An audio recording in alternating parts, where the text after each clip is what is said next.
Pensiero del giorno, lunedì 10 marzo. Vedere l'altro a nuovo. Nella vita del primo focolare c'è un'esperienza che nasce dall'applicazione dell'amore prendendo l'iniziativa.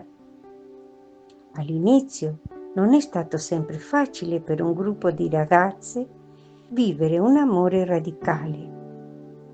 Eravamo persone come tutte le altre, ma sostenute da un dono speciale di Dio per avviare il movimento. Ecco perché anche tra di noi, nelle nostre relazioni, poteva depositarsi un po' di polvere e l'unità diminuiva.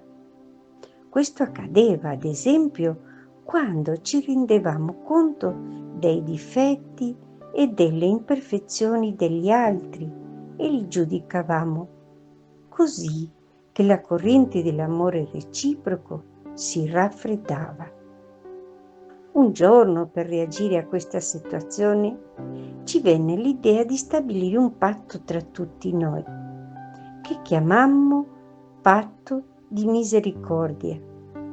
Decidemmo che ogni mattina, al focolare, a scuola, al lavoro, eccetera, avremmo visto i nostri vicini come nuovi di zecca, senza ricordare i loro difetti, coprendo tutto con l'amore. Si trattava di avvicinarsi a tutti con questa amnistia totale nel cuore, con questo perdono universale.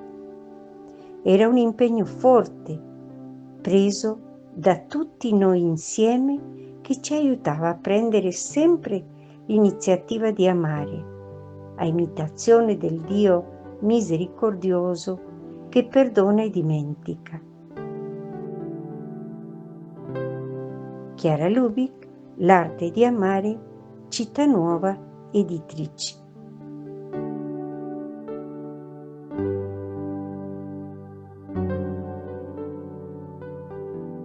Parola di vita, marzo 2025. Perché guardi la pagliuzza che è nell'occhio del tuo fratello e non ti accorgi della trave che è nel tuo occhio. Luca 6,41. El pensamiento del día es un material de difusión que realizamos personas de buena voluntad que contribuimos con nuestro servicio a lograrlo. No realizamos ninguna interpretación personal a los escritos de Chiara Lubick, solo lo difundimos lo más fiel posible.